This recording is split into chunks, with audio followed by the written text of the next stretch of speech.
नमस्कार। आज हम एक ऐसी कथा की गहराइयों में उतरने वाले हैं जो देवीय शक्ति की हमारी समझ को ही चुनौती देती है। सोचिए, एक ऐसी कहानी जहां सर्वशक्तिमान भी एक ऐसे युद्ध में फंस जाते हैं जिसका कोई अंत ही नहीं है। और इस चर्चा की शुरुआत इसी एक सवाल से करते हैं। जरा सोचिए, क्या होता है जब सृष्टि के पालक खुद भगवान किसी का वध करने में असमर्थ हो जाएं? बस यही सवाल, यही गुत्थी आज के हमारे इस विषय का केंद्र है। तो कहानी शुरू होती है दो असुरों से, मधु और कैटब। पर रुकिए, ये कोई आम ऐसे वैसे असुर नहीं थे। नहीं, इनका दुस्साहस तो देखिए। इन्होंने सीधे सृष्टि के रचयिता ब्रह्मदेव को ही आतंकित करना शुरू कर दिया था। और ये तो विधान है कि जब जब धर्म पर संकट आता है तो पालक सामने आते ही हैं। तो ब्रह्मदेव की रक्षा के लिए कौन आते? महाशक्तिशाली भगवान विष्णु, जिन्हें हम नारायण के नाम से भी जानते हैं, वो उन दो असुरों का सामना करने के लिए प्रकट हुए। मधु और कैटब का अहंकार और उनकी बेखौफी तो देखिए। उन्होंने नारायण को देखकर कहा, अरे उस बूढ़े देवता से तो हम बाद में निपट लेंगे, पहले तो तुम्हें ही खत्म करते हैं। बस उनका ये कहना ही था कि एक ऐसे महायुद्ध की शुरुआत हो गई जिसकी किसी ने कल्पना भी नहीं की थी। तो चलिए अब इस युद्ध की गहराइयों में उतरते हैं। और यकीन मानिए, ये कोई साधारण संग्राम नहीं था।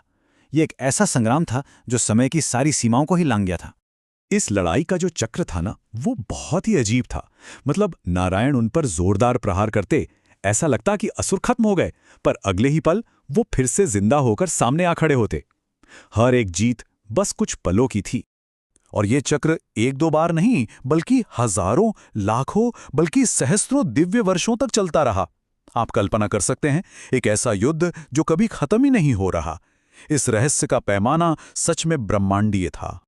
और ऐसा भी नहीं था कि नारायण की तरफ से कोई कमी थी। उन्होंने तो अपनी पूरी की पूरी शक्ति झोंक दी थी। शक्तिशाली ऊर्जा के प्रहार, वो दिव्य पाश जिससे कोई बच नहीं सकता।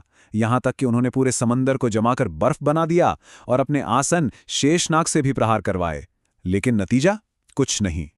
और सबसे हैरान करने वाली बात जानते हैं क्या थी? हर बार जिंदा होने के बाद वो असुर पहले से भी ज्यादा शक्तिशाली, ज्यादा खूंखार और ज्यादा दुष्टता से भरकर वापस आते थे। नारायण के लिए ये स्थिति लगभग नामुमकिन होती जा रही थी। तो सवाल यह है कि आखिर ये हो कैसे रहा था? इस अविश्वसनीय पुनर्जीवन का राज असल में युद्ध के मैदान में था ही नहीं, वो तो कहीं और ही छिपा हुआ था। और यही वो सवाल है जो युवा भगवान गणेश ने देवी महाकाली से पूछा था। वो बार बार जिंदा कैसे हो गए? उनका यही सीधा सा सवाल हमें कहानी के सबसे बड़े रहस्य की ओर ले जाता है। और यहां खुलता है वो बड़ा राज। मधु और कैटब असल में कोई साधारण जीव थे ही नहीं। उनका जन्म स्वयं भगवान विष्णु के कान के मैल से हुआ था और उनमें प्राण सर्वोच्च देवी महाकाली ने फूके थे। इस फर्क को समझना बहुत जरूरी है। देखिए, एक तरफ है आम असुर जो दिव्य अस्त्रों से मारे जा सकते हैं। दूसरी तरफ थे मधु और कैटब। उनका जन्म विष्णु के ही एक अंश से हुआ था और उनकी जीवन शक्ति का स्रोत स्वयं महाकाली थीं। इसीलिए उन्हें अंतहीन रूप से पुनर्जीवित किया जा सकता था। चलिए ठीक है, ये तो समझ आ गया कि ये कैसे हो रहा था।